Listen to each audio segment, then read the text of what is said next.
everybody, welcome into Tom Curran's Patriots Talk podcast. We are perched high above the practice fields here at Gillette Stadium alongside Phil Perry. We're going to hear from Peter King from NBC. He's on his 39th annual camp tour. He's got some interesting insights on Mac Jones and Bill Belichick and what Mac means to Bill's legacy. But we're going to bring in Phil right now. Watch this. Phil, come on in here. I'm here. What do we got? Let's talk about the tail end of the second practice of training camp, where the Patriots defense summarily rose to the occasion and squelched every offensive opportunity. What in God's name? I didn't expect that to happen. I don't know if anybody expected that to happen. For the defense to be as dominant as they were, Tom, the music was blaring, so the communication was hampered a little bit on the offensive side of the ball, but they're down in the red zone, 11 on 11, and the offense went 10 consecutive snaps without a completion.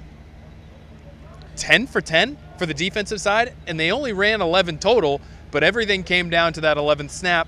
The offense, I don't want to say they cheated, but they ran a little quick rollout pass to Hunter Henry, almost impossible to defend for like a 5-yard game when they're on the 5-yard line. So the offense ends up scoring a touchdown on the last play, and the defense, after dominating for 10 straight plays, has to then do push-ups. They were the losers in the end, and we got some great reaction from defensive backs as to how they felt about the fact that they were losers after having such a great period. But it was a great period for the defense, and you have to look at the flip side and say the offense is going to want to have that period back, Tom. We're 2 days deep into Patriots training camp, and so far I think the energy on both sides of the football and generally in the practice is standing out. When we look at this practice, too, it's an extension, as Bill Belichick pointed out, of Phase 3. So it's a mini camp style deal. They are in shorts and shells? They have this, shoulder pads. I don't think they have the little shoulder pads on. I think they're just jerseys and helmets. Jerseys and helmets. So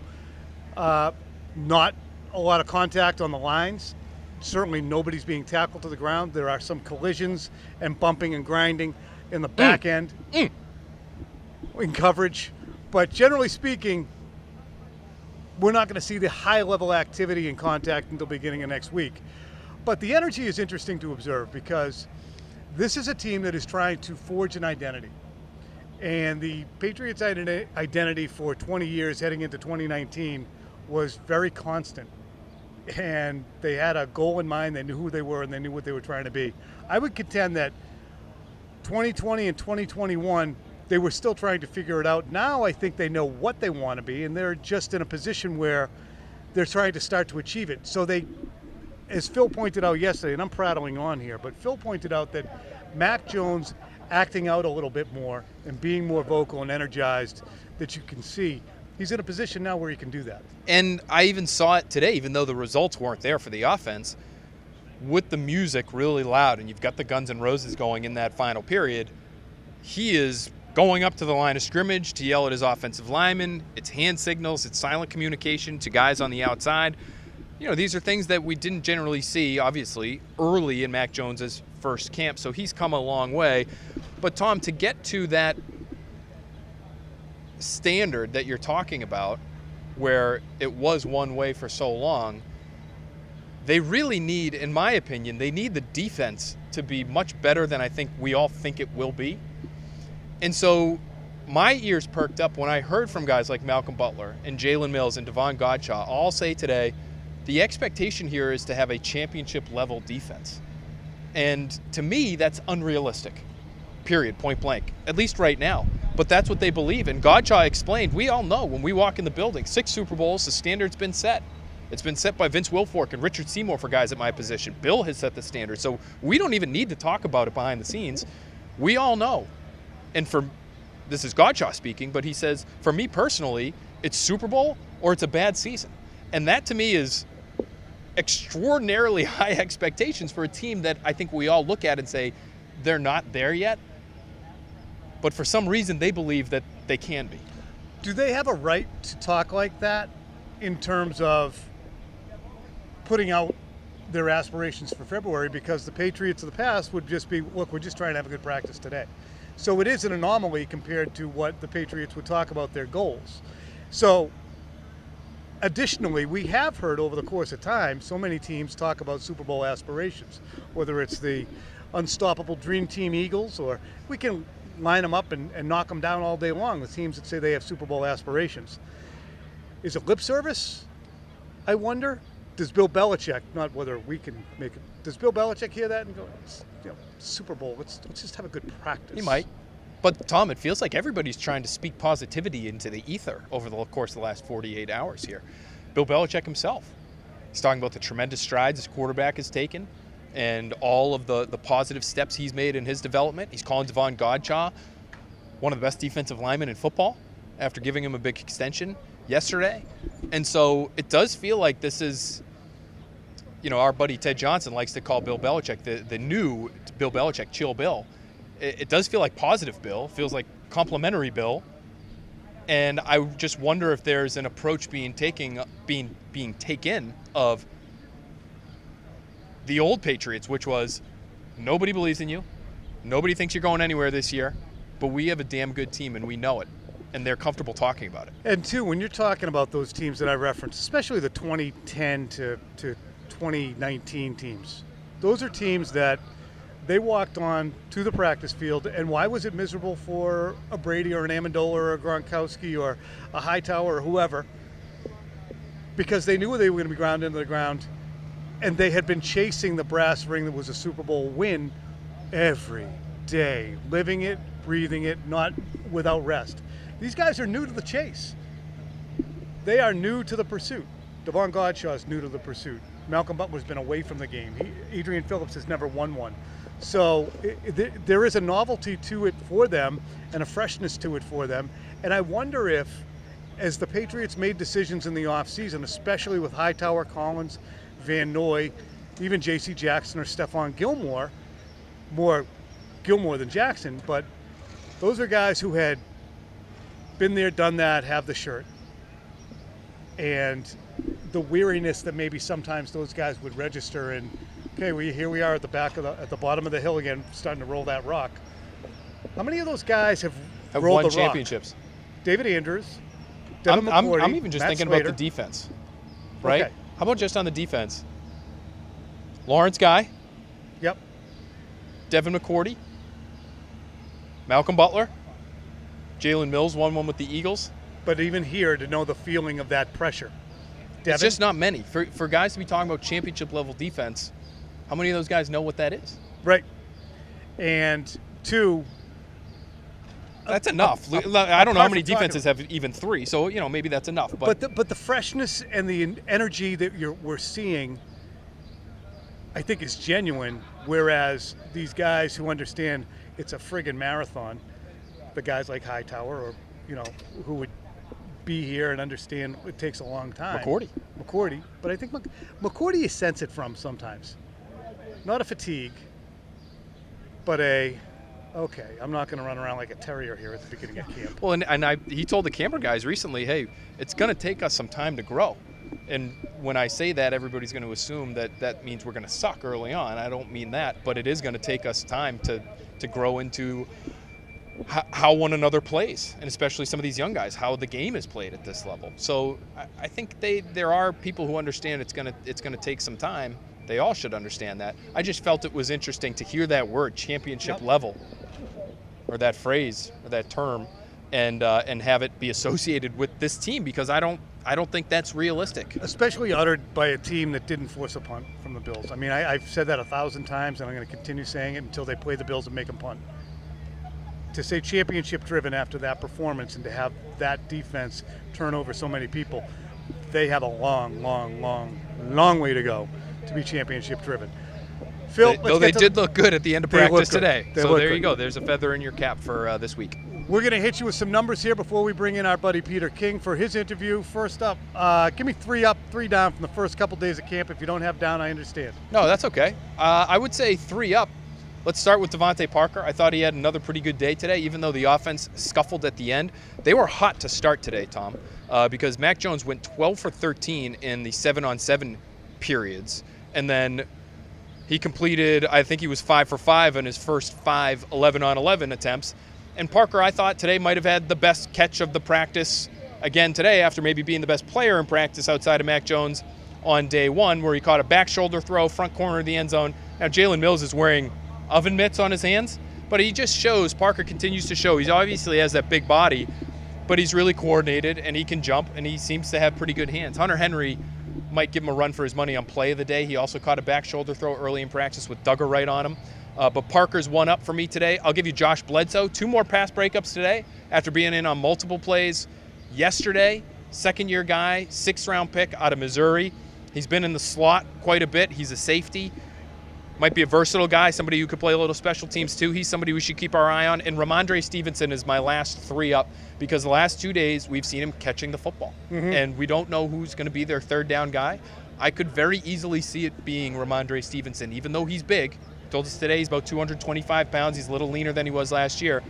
He has good hands, and he's athletic enough to run real routes. So you don't have to force Pierre Strong onto the field or Ty Montgomery onto the field if you don't want to.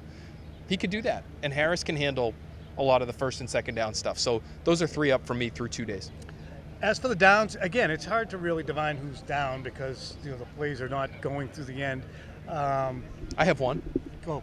I just thought Devin Asiasi could have made more of his opportunities today. I wonder, Tom, do you think they'll keep 3 tight ends if they don't think one of those guys is really NFL caliber? I do, but to me, I would imagine that either he or Dalton Keene are on thin ice. And I would have Keene is less of a tight end at this juncture. That's why I would have put him maybe behind Asiasi. Asiasi, I think, has played a little bit more.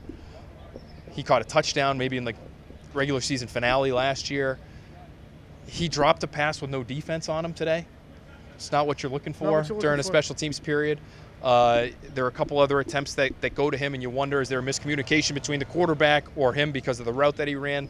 It just doesn't look clean, doesn't look smooth for a guy who's now going into his 3rd season here. So that's one down for me. Do you have any while I've been prattling on here? Speaking prattling on, do you have any that have percolated in your brain? I didn't love Bailey Zappi's rotating delivery. I think that's fair. I hate to slander him, but he's your backup quarterback. Brian Hoyer took a day off on Tuesday, said it was a veteran management day. So Zappi is the draft pick that will most likely be the backup to Mac Jones at some point, or that's the hope. And he didn't play well in his first extended opportunity in an NFL training camp. What was it that was eluding him? He's just not a great athlete relative, I think, to the other guys. He's smaller. He's not that fast. So what was happening is the Patriots had him on the move to throw. And because he's not that fast and a little smaller, he was running very fast on the rollouts. And I don't think that he was able to get his body in a position to get the ball up over his head and throw it conventionally. So he's sprinting and basically throwing like Nomar across his body, which, as you might imagine, is a little less than ideal in terms of accuracy. Well, and you'll remember the scouting report on Zappi, even before the draft, we talked about him on Next Pats and some other places, prototypical Patriots. I talked to a quarterbacks coach who said he has borderline NFL caliber arm strength. And so when you talk about getting him on the move, the athleticism piece to that is one thing. The other thing is if your arm is just getting to the level where you could potentially play in the NFL, once you're on the move and you don't have that foundation underneath you and you're off platform, you don't have the arm strength to make the kinds of throws that you need to make. So I think it's fair to put him in the down category, even though he's a rookie. He was in that last period of practice where the Patriots went 0 for 10 on their first 10 snaps. He was 0 for 4 on his. Sorry, Zaps. Well, you'll bounce back.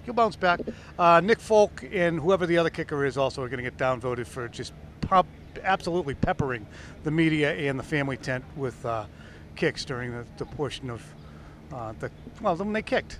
I caught mine yesterday. You did. They come in hot. And Phil actually caught it on the way down. Yeah, I didn't even have a chance to track it. It's just, that's all instinct and athleticism. All instinct. Remember that time we had that media football game? Yeah. Remember that slant I caught from Zolak? He ripped it in there about 70 miles an hour, and I just plucked it right out of midair for a touchdown. Drew Brees lofted throw that I put on your mitts? No, I don't remember that one. All right, guys. Here's Peter King. Oh, looky here. It's our NBC brethren, Peter King, the legend, in the flesh. What project are you working on this summer as you go around training camps? just trying to get to know teams. Tom, this is the 39th year I've taken training camp tours. And what's so interesting is that every year I come to a place and I say, oh yeah, Malcolm Butler is here.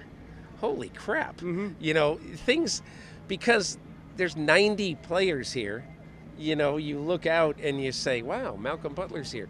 And then you look out and you say, wow, Bill Belichick's coaching the quarterbacks a lot. So my project is trying to get to know more about the Patriots than I did at 7 o'clock this morning. And that's really what I try to do. I'll see 19 teams. And that's really what I try to do. It's funny, as you look at the stands here, you were here during the salad days of Super Bowl wins.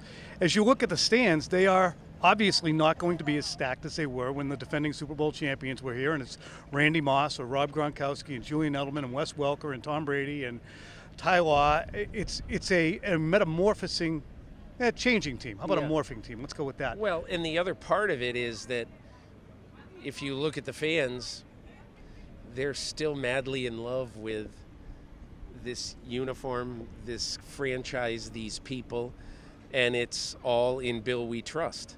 Obviously, they haven't drafted well, but they come out here and they see Devontae Parker come out and make a great catch and say, wow, maybe Devontae Parker is what he was in 2019 and not what he was the last 2 years. And, you know, and it's easy for people at the end of July to overlook the fact that, hey, there really isn't a veteran offensive coach running a second-year quarterback who really needs a good offensive mind. So we'll see how all that goes. But, again, I'm not one of those people who says, oh, my God, it's an absolute disaster they didn't name an offensive coordinator. I just look at it and said, Belichick must have looked at the resources he had available, like on March 1st, and said, well, Josh McDaniels is gone, and I'm not going to be able to replace him with anybody nearly as good. So let's start from scratch the way I once did with Josh McDaniels. But the interesting thing about that is that would never, ever, ever have been plan A. Right. That's the first portion. And the second portion, of course, being everybody knew Josh McDaniels was going to go on interviews annually and eventually get an opportunity. Right. So that's, you know, if Joe Judge is the quarterback's coach and he's going to shepherd Mac Jones in the second year, it's not like Bill was sitting there in December saying, boy, I hope Joe Judge gets fired so he can come in and take over for our guy. It just wasn't plan A. And I think that's what the interesting thing is. But as we talked about before we came on, to me, Mac Jones is everything you ever wanted in a beer. Unless he's everything you want in a quarterback. 64 calories. So I mentioned that he is as close to Brady, not just because he's out here on these fields, but I think league-wide, if you said who is an incarnate of Tom Brady, not with the resume, but with the attributes, he would be that guy. Look, 20 years ago, Tom Brady was just barely becoming Tom Brady. So for anybody who says, oh, Mac Jones has a ceiling, Mac Jones this, that, or the other thing, I always laugh at that because when Mac Jones was in high school, you know, I think it was in The Athletic, I forget, but I read his old quarterback coach in high school said he was just surrounded by haters. People who recruited were haters. Everybody was haters. He goes to Alabama and everybody thinks he's a nice little roster filler guy. And meanwhile, this idiot goes back to his room on Saturday night and instead of going out and having 16 beers, he's throwing balls into a net in his room in Tuscaloosa. He just, look, this, you know, Tom, you remember the story, okay? Scott Pioli tells this story that when Brady was a rookie in training camp, one night he goes by the, I guess the indoor facility, the bubble, and he sees some lights on. It said it's 9:30 at night. Pioli being conscientious, saying, well, geez, I guess they forgot to turn the lights off. Maybe he'll go over and turn the lights off in the bubble. And he goes in there, and there's Tom Brady practicing dropbacks and throwing balls into a net from 35 yards. And he goes, Tommy, what the hell? It's 9:30. And he goes, hey, Scott, don't tell anybody. You know? And so when I read things like about Mac Jones, I feel almost exactly the same way as I feel when I hear stories like that. So, look, it's ironic and all that. And the other thing is, he just has it down mentally. He knows, as he told me, he goes, because I said, what about all the people in your life who said... You spoke to Mac? Yeah. Okay. Yeah. We'll look for that. Yeah, well, I said, what is he... he said Nick Saban basically, honestly, said to him one day, he goes, hey, listen, and I'm paraphrasing badly, but if everybody who had something bad said about him publicly, nobody would be playing, and I think he's done a good job.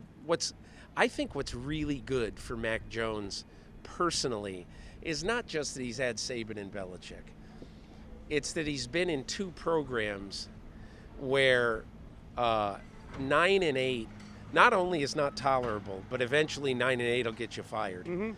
So he understands that he's got to be really, really good right now, and it looks like he's ready. Now, what about the skill players around him? We'll see, but you better have a very good year out of Devontae Parker. Yep. I think. Yeah. And I think Bill really needs to have a good year too. I mean, we heard the conversation that Robert Kraft really broached at the owners' meeting, saying it's been 3 years since we've had a playoff win, which might seem, wow, what an ingrate, considering all that Bill has done. But it's the same measure by which Bill judges himself, judges his team. Yeah. So, do you find that to be a dynamic that has been scrutinized enough? Because I don't think it really has. I mean, Bill Belichick has an unconventional offensive coaching staff, has had a 3-year run in which they haven't won a playoff game, and they haven't drafted well.